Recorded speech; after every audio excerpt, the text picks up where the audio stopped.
इस पाठ में लेखिका ने ज्योतिबा फुले और उनकी पत्नी द्वारा समाज में किए गए शिक्षा और समाज सुधार संबंधी कार्यों पर प्रकाश डाला है। तो चलिए दोस्तों, शुरू से इस पाठ को समझने की कोशिश करते हैं।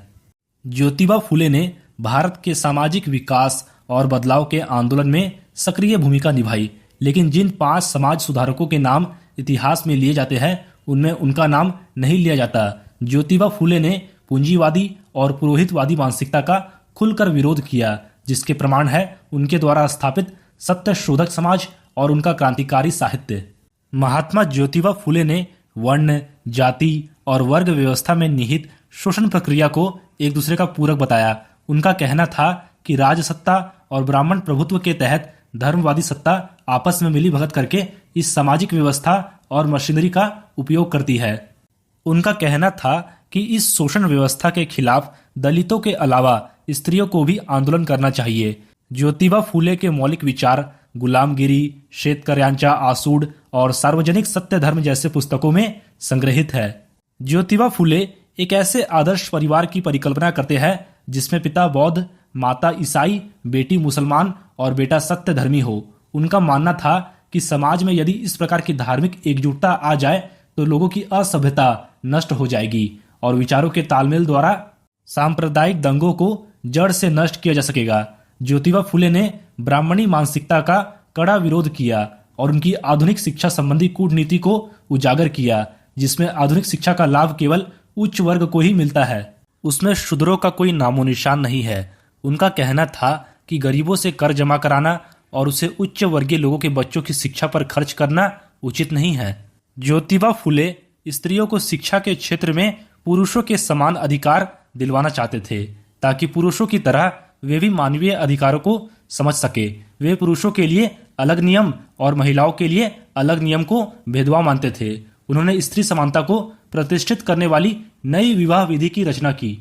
उन्होंने पूरे विवाह विधि से ब्राह्मण का स्थान ही हटा दिया। उन्होंने नए मंगलाष्टक मतलब विवाह के अवसर पर पढ़े जाने वाले मंत्र तैयार किए। वे चाहते थे कि विवाह विधि में पुरुष प्रधान संस्कृति के समर्थक और स्त्री की गुलामगिरी सिद्ध करने वाले जितने मंत्र हैं वे सारे निकाल दिए जाए। उनके स्थान पर ऐसे मंत्र हो जिन्हें वर वधू आसानी से समझ सके। ज्योतिबा फुले ने जिन मंगलाष्टकों की रचना की उनमें वधू वर से कहती है कि स्वतंत्रता का अनुभव हम स्त्रियों को है ही नहीं। इस बात की आज शपथ लो कि स्त्री को उसका अधिकार दोगे और उसे अपनी स्वतंत्रता का अनुभव करने दोगे। यह आकांक्षा सिर्फ वधू की ही नहीं बल्कि गुलामी से मुक्ति चाहने वाली हर स्त्री की थी। स्त्री के अधिकारों और स्वतंत्रता के लिए ज्योतिबा फुले ने हर संभव प्रयास किए। ज्योतिबा फुले को उनके त्याग और समाज के उन्नति से जुड़े उनके लोक कल्याणकारी कार्यों के लिए 1888 ईस्वी में महात्मा की उपाधि प्रदान की गई, लेकिन वे जीवन भर एक आम आदमी बनकर ही समाज सेवा के महान कार्यों से जुड़े रहे। महात्मा उपाधि दिए जाने पर उन्होंने कहा था कि मुझे महात्मा कहकर मेरे संघर्ष को पूर्ण विराम मत दीजिए। उनका मानना था कि महंत के पद पर बैठा व्यक्ति आम लोगों की तरह संघर्ष नहीं कर सकता। ज्योतिबा फुले जो बोलते थे वो करके दिखाते थे। इसका सबसे बड़ा प्रमाण है उनके द्वारा उनकी पत्नी सावित्री बाई को शिक्षित करना। उनकी सहायता से ही उनकी पत्नी सावित्री बाई ने न सिर्फ मराठी भाषा सीखी बल्कि अंग्रेजी लिखना पढ़ना भी सीख लिया। सावित्री बाई को बचपन से ही शिक्षा में रुचि थी।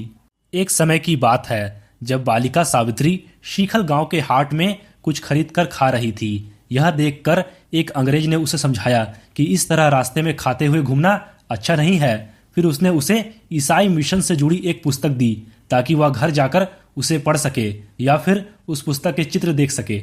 सावित्री ने उस पुस्तक को संभाल कर रखा और 1840 ईस्वी में ज्योतिबा फुले के साथ विवाह के बंधन में बंधने और फिर उनके द्वारा शिक्षित किए जाने के बाद उन्होंने वह पुस्तक पढ़ी।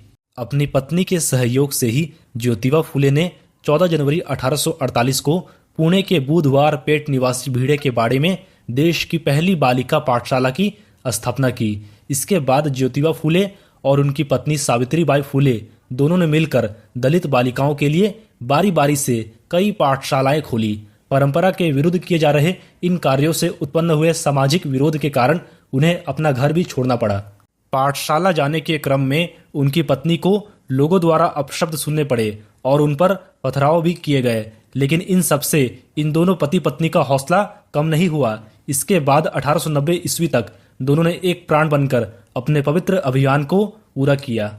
ज्योतिबा फुले और उनकी पत्नी सावित्रीबाई फुले ने न सिर्फ किसानों और अछूतों के घर घर जाकर बच्चियों को पाठशाला भेजने का आग्रह किया, बल्कि अनाथ बच्चों और विधवाओं के लिए बाल हत्या प्रतिबंधक गृह के द्वार खोले और सभी जातियों के लिए अपने घर का हौज मतलब पानी की टंकी भी खोल दिया।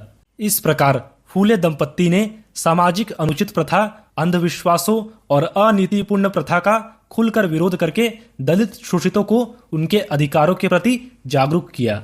आज जहां पढ़े लिखे वर्ग के प्रतिष्ठित दंपत्ति एक दूसरे से अलग होकर न केवल मन में एक दूसरे के प्रति शत्रुता का भाव पालते हैं, बल्कि एक दूसरे को समाप्त करने पर भी तुले रहते हैं, वहीं इन दोनों महान दंपत्ति ने 50 वर्षों तक एक साथ रहकर जन कल्याण के लिए कार्य करते हुए एक आदर्श दंपत्ति की मिसाल प्रस्तुत की है।